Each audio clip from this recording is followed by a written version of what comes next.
You're amazing. You make my life feel. Soyez bénis au nom puissant de Jésus-Christ. Je suis l'évangéliste Mech Adeline Faveur du ministère de la gloire de l'évangile. Et nous tenons à vous dire merci pour tous vos soutiens, pour vos appels, pour tous les messages que vous nous envoyez. Et sachez que nous nous tenons toujours dans la présence de Dieu en intercession pour vous et que la puissance de Dieu se manifestera et des témoins vivants et glorieux seront rendus pour la seule gloire de notre Seigneur Jésus-Christ. Lors de ma dernière prédication du lundi 3 août, j'avais établi la différence entre un enfant de Dieu et un fils de Dieu. Et je tenais à revenir là-dessus pour expliquer encore plus afin que vous puissiez comprendre. Car le message que je vais développer aujourd'hui, ce sont les 7 points qui définissent la vie des fils de Dieu. Donc, pour savoir si tu es dans la catégorie enfant de Dieu ou fils de Dieu, il était primordial pour moi de revenir, de faire un petit résumé de la prédication du lundi 3 août afin que tu puisses comprendre les tests de base pour établir la différence entre un enfant de Dieu et un fils de Dieu. C'était Galates 4, verset 1 à 2. Je vais faire la lecture. Galates chapitre 4, verset 1 à 2. Or, aussi longtemps que l'héritier est enfant, je dis qu'il ne diffère en rien d'un esclave, quoiqu'il soit le maître de tout. Mais il est sous des tuteurs et des administrateurs, jusqu'au temps marqué par le Père. Alléluia. La Bible nous montre ici clairement, en Galates chapitre 4, verset 1 à 4, que aussi longtemps que l'héritier va demeurer un enfant, il ne diffère en rien d'un esclave. Il est toujours sous la tutelle d'une autre personne. Et j'ai pris le soin sur moi de chercher la définition du mot tuteur et du mot administrateur. Le tuteur, personne chargée de veiller sur un mineur ou un incapable majeur, de gérer ses biens et de le représenter dans les actes juridiques. La définition du tuteur selon le dictionnaire. Et j'ai cherché aussi la définition de administrateur. Administrateur, personne chargée de l'administration d'un bien et d'un patrimoine. Et la Bible nous dit ici que tant que tu vas rester un enfant, tu ne diffères en rien d'un esclave. Tu es encore sous des tuteurs et sous des administrateurs. Et le dictionnaire le dit clairement, un tuteur, c'est celui qui te représente parce qu'on suppose que tu es encore mineur. Et il va administrer tes biens jusqu'au temps marqué par le testataire, c'est-à-dire ton père ou la personne qui t'a laissé le testament. Le dictionnaire nous dit clairement ici que cette personne te représente pour tous les actes juridiques. C'est-à-dire que c'est cette personne qui décide à ta place. Le tuteur ou l'administrateur prennent toutes les décisions à ta place. Donc, en tant que chrétien, il est important pour toi de quitter l'étape d'enfant de Dieu et de devenir fils pour que tu puisses entrer véritablement en possession de ton héritage. Sache que les tuteurs ou les administrateurs qui gèrent tes biens peuvent être avec toi comme être contre toi. Il peut y avoir des administrateurs et des tuteurs sataniques qui vont toujours disposer de toi. Même bien que tu aies atteint peut-être l'âge qui te permet de toi-même gérer tes biens, ils vont continuer à t'abrutir, ils vont continuer à t'assujettir de telle sorte qu'ils soient toujours propriétaires ou bien qu'ils dominent toujours, qu'ils soient toujours les gérants de tes biens. Donc, il est important pour toi en tant que fils de Dieu que tu te réveilles et que tu quittes l'étape d'enfant et que tu viennes à l'étape de fils de Dieu. Comme je te l'ai défini dans ma dernière vidéo, j'ai dit que les enfants de Dieu, ce sont des personnes à qui on a annoncé l'évangile. On t'a annoncé l'évangile, tu as accepté l'évangile de Jésus-Christ. Tu vas à l'église, tu as accepté de passer par le baptême des eaux et tu es baptisé. Tu participes au programme de prière, ça s'arrête là. Tu n'as pas poussé dans la prière. Mais par contre, les fils de Dieu, ce sont des personnes après être passées par les eaux du baptême, ont poussé encore dans la présence de Dieu, dans la prière. Ils ont été baptisés d'esprit et de feu. Ce sont des personnes qui vivent en intimité véritable avec Dieu. Lorsque la Bible nous dit jusqu'au temps marqué par le Père, c'est lorsque le Père sent en toi que tu es devenu mature, que tu es devenu majeur, que tu n'es plus mineur, qu'il peut permettre que tu puisses disposer de tout ton héritage, de tous les biens qu'il a mis à ta disposition. Tu es le propriétaire. Mais tant que tu vas demeurer dans ton état de bébé spirituel, tu vas demeurer dans ton état de personne à qui on doit tout dire, tu ne vas pas entrer pleinement dans ton héritage. On va lire Matthieu 3, verset 17. La Bible nous dit quoi en Matthieu 3, verset 17? Et voici, une voix fit entendre des cieux ces paroles. Celui-ci est mon fils bien-aimé, en qui j'ai mis toute mon affection. Ça, c'est la version Louis II. Dans la version d'Abi, la Bible nous dit, et voici, une voix se fit entendre des cieux ces paroles. Celui-ci est mon fils bien-aimé, en qui j'ai trouvé mon plaisir. Darby nous dit, celui-ci est mon fils bien-aimé, en qui j'ai trouvé mon plaisir. C'est lorsque Jésus était entré par les eaux du baptême. Quand il a fini le baptême, la voix se fit entendre du ciel. L'Éternel des armées dit, voici mon fils bien-aimé, en qui j'ai mis tout mon plaisir. Voici mon fils bien-aimé, en qui j'ai mis mon affection. C'est parce que à cette époque-là, précise, l'Éternel des armées a vu en lui un fils. Il n'était plus un enfant. Il est devenu un fils. Donc, le Seigneur lui donnait maintenant autorité d'exercer pleinement maintenant son ministère et tous les pouvoirs qui étaient en lui devaient commencer maintenant à se manifester pleinement.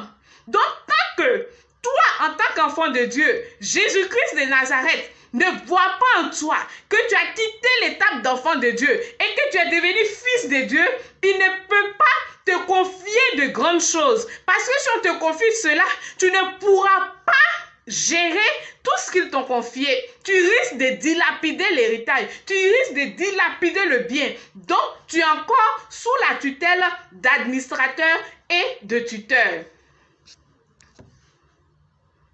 Pour résumer, il est important pour toi de quitter l'étape d'enfant de Dieu, de bébé spirituel et de devenir maintenant fils de Dieu afin que le Seigneur puisse te permettre d'aller à une autre dimension et de bénéficier pleinement de tout ton héritage. Et quand tu deviens fils de Dieu, comment est-ce que tu fais en tant que chrétien pour savoir que tu es devenu fils de Dieu? Il y a 7 points qui te définissent, qui définissent maintenant ta vie. Et le premier point qui définit ta vie en tant que fils de Dieu, c'est que tu obtiens une nouvelle identité. On va lire cela dans Colossiens 1, verset 13 et aussi dans Psaume 82, verset 6. Je fais la lecture d'abord de Colossiens 1, verset 13. Colossiens 1, verset 13. Qui nous a délivrés de la puissance des ténèbres et nous a transportés dans le royaume du Fils de son amour. Psaume 82, verset 6. J'avais dit, vous êtes des dieux, vous êtes tous des fils du Très-Haut. Ici en Colossiens, on voit que lorsque tu obtiens la nouvelle identité en tant que fils de Dieu, le Seigneur te transporte dans le royaume de son Fils d'amour. Il t'envoie à une autre dimension. Il te donne une nouvelle identité en tant que Dieu. Et il te dit en Psaume 82, verset 6, j'avais dit, vous êtes des dieux. Parce que Dieu ne peut qu'engendrer des dieux. Et l'Éternel des armées est le Dieu des dieux, le Seigneur des seigneurs, le roi des rois. Ta nouvelle identité te donne maintenant, en tant que fils de Dieu, de pouvoir manifester pleinement le règne de Dieu en toi. Deuxième point qui te définit en tant que fils de Dieu, c'est que le Saint-Esprit te remplit dans toute sa plénitude. Et nous allons lire Ésaïe 11, verset 2 et Galates 5, verset 22. Je fais la lecture. Ésaïe 11, verset 2.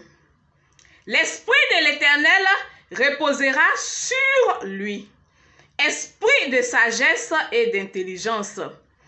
Esprit de conseil et de force. Esprit de connaissance et de crainte de l'Éternel. Et nous allons lire Galates 5, verset 22. Mais le fruit de l'esprit, c'est l'amour, la joie, la paix, la patience, la bonté, la bénignité, la fidélité, la douceur et la tempérance. En tant que fils de Dieu, lorsque le Saint-Esprit vient te remplir dans toute sa plénitude, tu commences à manifester les potentialités, les capacités du Saint-Esprit. Et c'est ce qui nous est défini en Ésaïe 11, verset 2.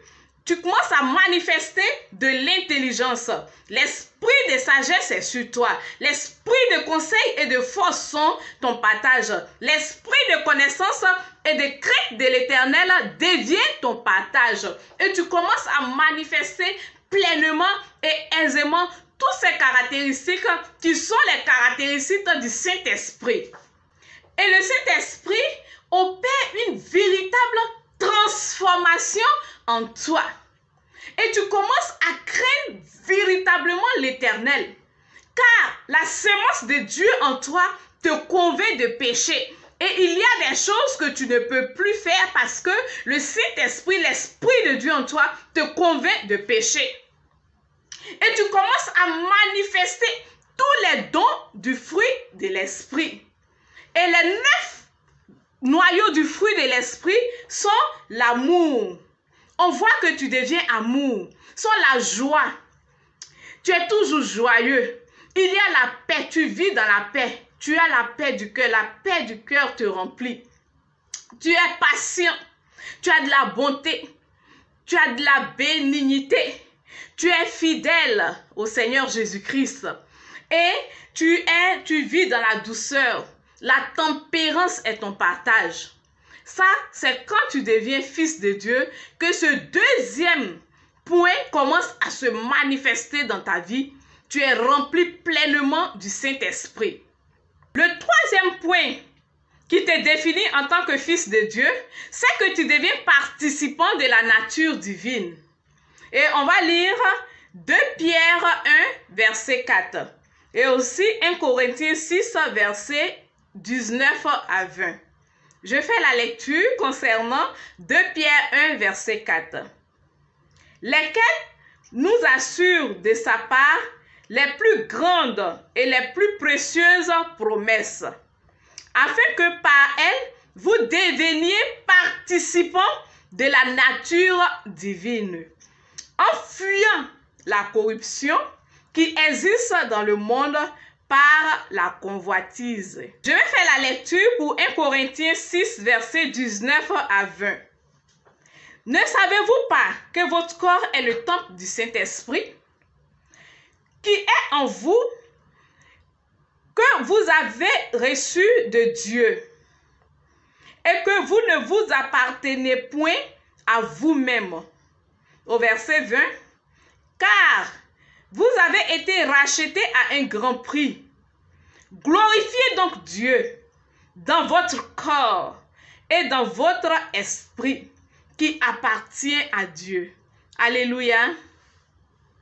Lorsque la plénitude du Saint-Esprit descend en toi, au point 2, comme je l'ai développé, tu deviens participant de la nature divine.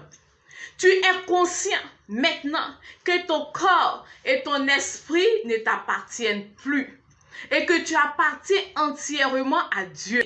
Donc, tu ne peux disposer de ton corps pour faire de la débauche, tu ne peux disposer de ton esprit pour de la corruption. Au quatrième point, les fils de Dieu sont puissants. Et nous allons faire la lecture dans Psaume 68, verset 28 et 1 Corinthiens 2, verset 4. Je fais la lecture pour Psaume 68, verset 28. Ton Dieu ordonne que tu sois puissant. Affermis, ô Dieu, ce que tu as fait pour nous. Et 1 Corinthiens 2, verset 4. Et ma parole et ma prédication ne reposaient pas sur les discours persuasifs de la sagesse, mais sur une démonstration d'esprit et de puissance. Ici, l'Éternel nous dit que sa parole et sa prédication ne reposent pas sur les discours persuasifs de la sagesse. C'est pas parce que tu es un beau parleur que tu vas penser que tu peux venir parler de la parole de Dieu. Ah non, non, non. Mais il dit sa parole est une démonstration d'esprit et de puissance. Et quand tu deviens fils de Dieu, qu'il t'envoie dans une autre dimension, par la vertu du Saint-Esprit, tu as en toi toutes les capacités et les potentialités de changer et de transformer les choses. Et en tant que fils de Dieu, la parole de Dieu devient efficace dans ta vie.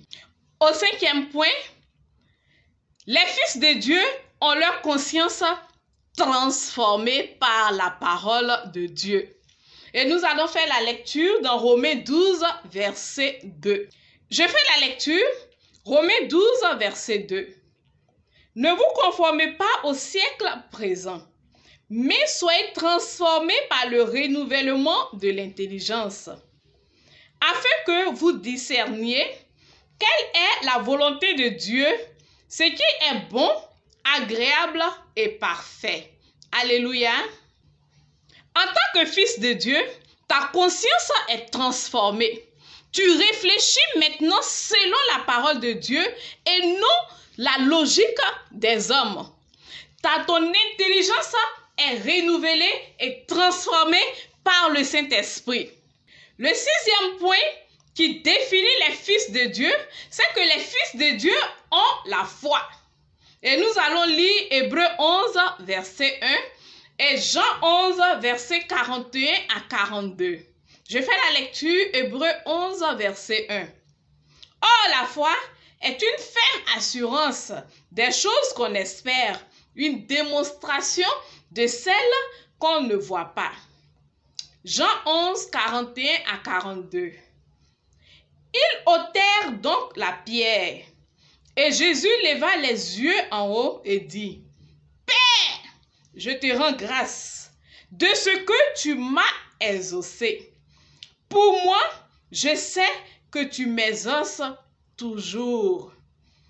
Mais j'ai parlé à cause de la foule qui m'entoure, afin qu'ils croient que c'est toi qui m'as envoyé. » Alléluia.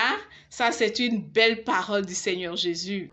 Il a cru en la parole du Seigneur et il a dit, Père, je sais que tu m'as déjà exaucé, mais je parle à cause de la foule qui m'entoure. Donc, en tant que fils de Dieu, il faut regarder à la parole du Seigneur. Ne regarde pas à la situation. Regarde à la parole du Seigneur. Les fils de Dieu ont une foi qui déplace les montagnes. Les fils de Dieu ont une foi qui est une force opérante, invisible, et elle envoie les choses à l'existence. Au septième point, les fils de Dieu sont la solution. Et nous allons faire la lecture dans Romains 8, verset 19. Aussi, la création attend d'elle avec un ardent désir la révélation des fils de Dieu.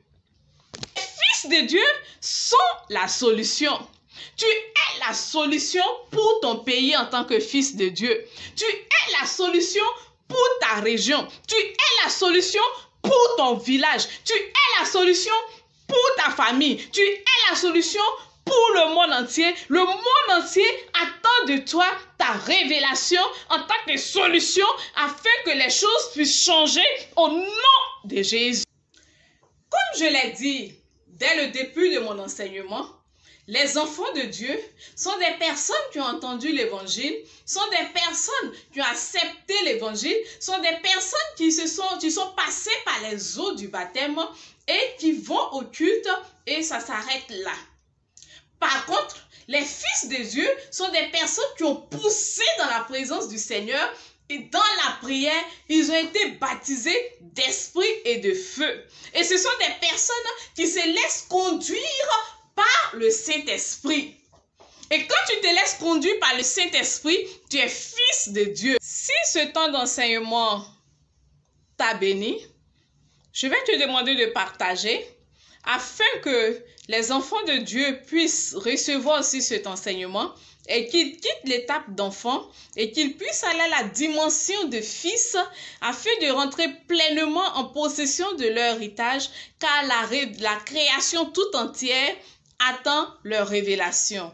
Soyons bénis, à la semaine prochaine, au nom de Jésus-Christ. Amen.